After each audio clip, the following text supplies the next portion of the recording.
Oh ya Pak Haji, saya mau tanya, itu gimana ya cara menyikapi ketika kita pas menghadirkan calon mitra itu ke dalam sebuah acara, dia terlihatnya semangat nih, wah semangat banget dan meyakinkan gitu loh. Tapi begitu kita follow up, dia berbalik arah ya, atau malah berpikir gimana gitu ya. Dan itu tidak hanya satu dua gitu loh Pak. Jadi kena PHP gitu ya? Iya. Seolah-olah. Iya, jadi sebenarnya begini.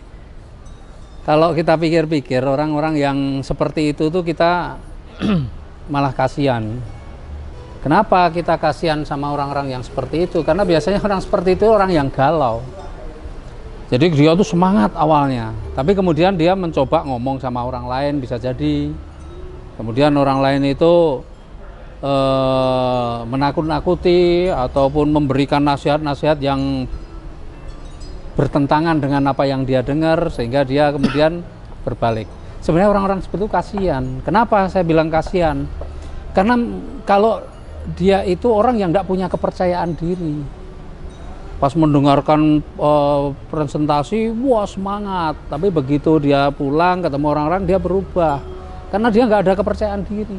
Jadi kayak nggak punya prinsip gitu. Nggak punya prinsip, dan itu orang galau sebenarnya. Kasihan. Ya sebenarnya kalau saya jujur aja, saya kasihan sama orang-orang seperti itu. Jadi bagaimana sikap kita? Ya kita tetap mencoba saja memberikan pemahaman, mengingatkan, terus kemudian memberikan keyakinan kepada dia. Kita bangun lagi impiannya, sebenarnya apa yang dia inginkan, pengen nggak lunas hutangnya, pengen nggak dapat motor, mobil, rumah gratis. Nah insya Allah ini caranya gitu ya, dan kita kerjakan sendiri. Pokoknya kita jelaskan lagi, kita ulang review lagi. Tapi biasanya mereka-mereka yang galau itu lebih percaya pada informasi negatif daripada informasi positif. Dan memang pada dasarnya mayoritas orang itu lebih gampang kemasukan informasi negatif daripada yang positif. Meskipun kita udah jelaskan semuanya bahwa perusahaan kita legalitasnya lengkap. Kan nomor satu nih harus berpikir legalitasnya lengkap. Kemudian produk-produknya semua halal dari Majelis Ulama Indonesia. Kemudian sistemnya pun sesuai syariah, kan mestinya nggak ada lagi kekhawatiran.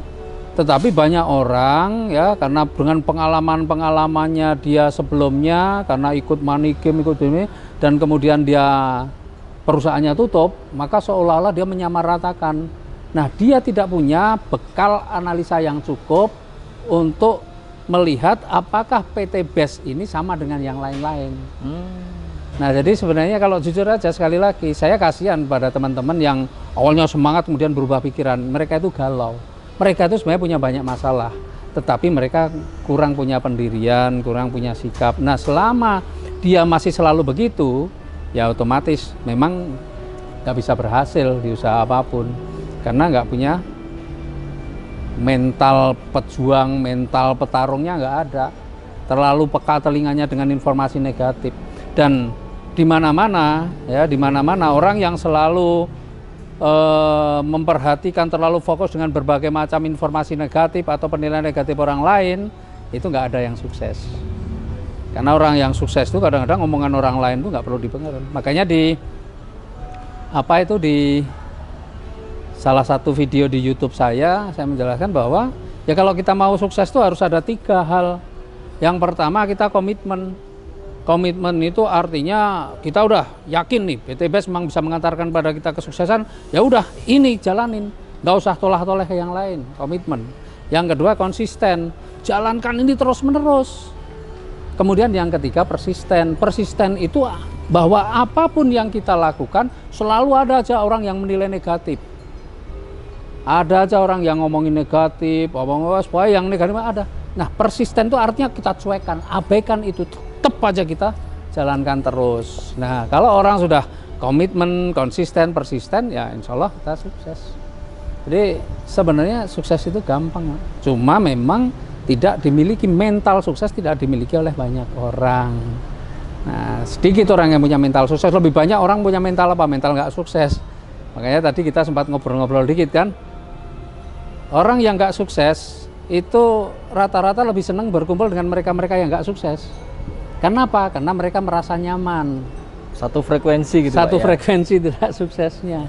Nah, kalau mereka mau berubah, seharusnya mereka yang belum sukses itu harus mendekatnya kepada mereka yang lebih sukses, karena dia akan banyak belajar, bukan hanya nempel dalam pengertian hanya kemana-mana ikut, tapi banyak belajar dan mengamati apa yang dilakukan oleh mereka yang sukses gitu.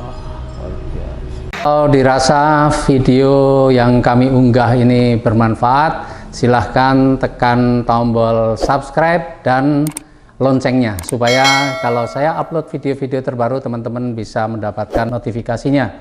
Dan sekaligus kalau memang ini video yang diunggah itu adalah video yang baik, silahkan tekan tombol like dan bagikan ke teman-teman yang lain.